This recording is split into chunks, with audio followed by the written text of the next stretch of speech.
Um, no, I mean second half we got into a rhythm, but that's how we needed to start the game. We were moving the ball, getting separation, and taking care of the ball. That's the most important thing we did in the second half. And I just got to do my job better in the first half. We got to be more precise, and especially when you're playing a team like that that's that good on defense, it's all about the little things, little details. Got to have the right depth. Got to have the right timing. I got to have the right you know throws out on the right time. And offensive line played great. 0 sacks again, and yeah, it's about taking care of the ball and the little details when you play a team like that. What was happening in the first half when you were throwing interceptions? On one of them, the first one, the one-handed play, the pick six. The guy made a great play, but we got to have the right depth on our routes, and I got to have the ball out earlier, so where he didn't have a chance to make that play. And so, like I said, it's the little things when you play a team like that. The second one. We got to be able to attack the ball. Once again, ball out earlier on a deep post curl. You got to fight through it and make a play. Yeah, it's going to be a competitive catch, but we got to be able to do that. And then the third one, it's just a dumb throw. David should have had the ball there earlier. It was two-man. He had the wind down the middle, and he did early.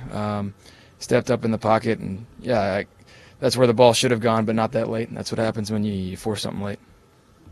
So are you kind of putting this one on your shoulders? Absolutely. You got one of the best defensive fronts in football. 0 sacks. Offensive line played great. Guys are making plays, and it's on me to take care of the ball, because if we do that in the first half, we're definitely in that game, and there's 0 question about it. We had the things we wanted. I just got to be able to execute them, and we got to be able to start faster and do that early. You all moved the ball a lot better in the second half. What adjustments did you all make at halftime? Or did you see anything different coming out into the second half? We stuck with what we were doing, and that's the most important thing. It's about execution. It's about us. It doesn't matter who we're playing. Like I said, it's little things when you play a team like that. But we had our game plan, and we stuck with it, and we were just able to execute in the second half. And unfortunately, at that point, we already dug ourselves a big hole, and they had control of the clock. So that's the frustrating part. But yeah, we stuck with the game plan, and our guys executed. You had been on such a roll heading into this game. Mm-hmm. Do you view this as just a really valuable learning experience as a top defense? Absolutely. We were looking forward to this one as a good challenge for us. Our momentum that we were building on. But, yeah, it's frustrating because, I had 3 interceptions, and that's on me. We weren't, that game doesn't reflect how close we actually were. We were very close on a lot of things, and that's the encouraging thing.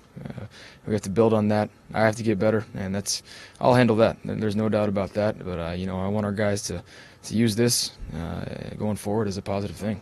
I don't know if you know it or not, but your old school Oklahoma made it into the college football playoffs. How do you feel about that? Good for them. After watching some of that game yesterday and the Alabama-Georgia game, excited for them. Another shot. Once you get in, everything, you got a chance from there. And so I'm excited for them. They deserve it. They've played well all year. When you lose one rivalry game, they got their revenge, and that's the important part. You guys obviously had to keep winning to really keep any playoff hope alive. So what's your mindset for the last 4 games? Anything can happen. We have to take care of our business and put us in a good position to be there in the end. All we can take care of is what we're doing and let the rest fall into pieces. So got to get better, got to use this, learn from it. That's one of the better teams we're going to play all year. And so if we can use this as a positive thing and moving forward and get better from that'll be great. Did you find yourself pressing a little bit in the first half, especially maybe on the third interception, trying to get back in that thing? The third one would be the only time I'd say I was pressing. It was just dumb. I should have, like I said, I should have thrown it earlier. He had one-on-one coverage down the middle with a linebacker. We gotta have that matchup. That's a mismatch for us that we want to take advantage of, and so that's the kind of thing. It needs to be there earlier. But yeah, no, I don't think we were pressing. We just weren't executing. Is there any letdown for you to defer all the time? No, it doesn't matter because we were in a situation down 20-0 right before halftime. If we would have scored before half and then gotten the ball back and scored right away again, you're talking about a huge momentum swing. So you got to handle it, and having the ball first in the second half helps you out a lot of the times. What were you thinking in the second half when you had that sequence of 2 or 3 replay, you know, the touchdown was called back, and Callaway's right there on the Mhm. doorstep. The ball's not good.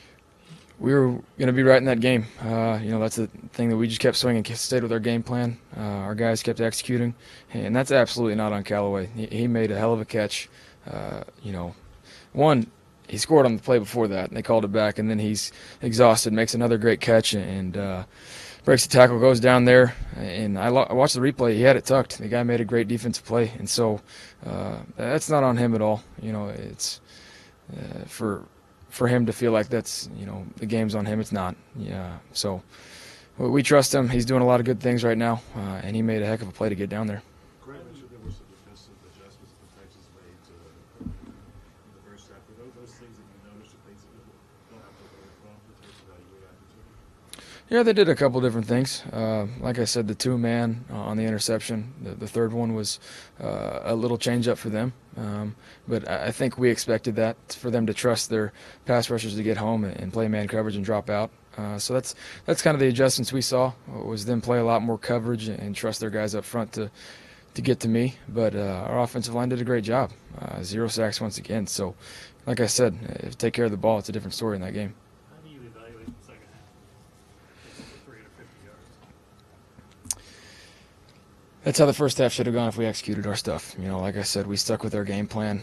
We should have been able to execute and just do all the little things right. And that's why I keep preaching that. If we do the little things right, we can be a great offense. And, we saw a glimpse of that in the second half. But unfortunately, I had put us in a deep enough hole to where it didn't matter. Whether or not you look at it, just whether it's humbling or not, that's my word. But is it good for a team sometimes to be humble? If you use it the right way. Obviously, this late in the season, no, we don't want it. To learn that lesson right now, we would have liked to have learned it earlier in the year, which I think we have. But, like I said, it's about execution. So you kind of console Antonio after we got him down Mhm. there. Goal line. What kind of words did you have for him? Something like that. I told him it was a hell of a play to get down there. That's not on him. I can guarantee that he was thinking the weight of the game was on his shoulders right there, which is an understandable thought, but absolutely not. And we got to have the mentality of playing the next play. Got to have each other's backs, and so it's absolutely not about that one play. There were so many other things through the game that put us in position to lose. When you have a second half like you did, does it give you that feeling that that you very soon you're going to be able to beat teams like this and go head to head with a guy like Deshaun Watson and the future looks so bright? Yeah, it's like I said earlier. I think if I take care of the ball, this game is very close, and we have a great team to where we're very close. We just lost to a team that's won their 9th game in a row, and so for us to be talking about just the little things that we're off on against a team like that's a positive way to look at it, and that's the way we have to look at it. So, we got to get better from this. How would you rate your rookie year so far? Been some ups and downs. As I was getting more consistent throughout the weeks, and today was a little bit different. But that's the challenge when you play a team like that. So, it hasn't been as good as I wanted, but there's a lot of things to learn from. Was this emotional coming back to your home? No, had a lot of family and friends here, but just a business trip.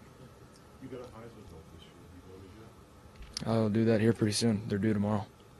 And I think you know exactly who I'm voting for. Think you deserve it? I do. You take him out from OU, they're not in the playoffs. Best player in the country, 50 touchdowns responsible for. I don't know. To me, it's after being around him, it might be easy for me to say that, how special of a player he is, but to me, it's obvious.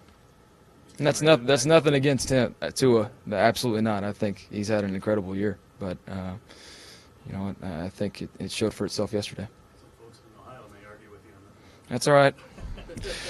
I didn't have many fans to begin with when we were talking college ball. To go into this game knowing that you're going against J.J. Watt, Jadeveon Clowney, and to come out with a sack straight game, how remarkable is that? It's fantastic. That's another one of those positive things to look at.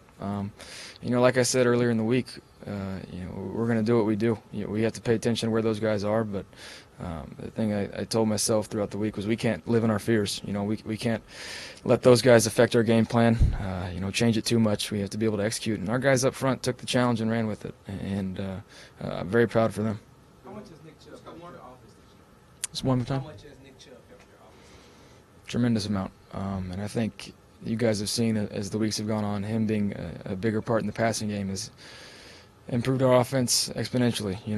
He's obviously a very talented runner, and so teams kind of keyed in on when Duke was in the game and when Chubb was in the game. But now him being, a dual threat back there, it's fantastic. So to be able to have him in the passing game and the screen game, and then obviously, pound away with the running game is awesome.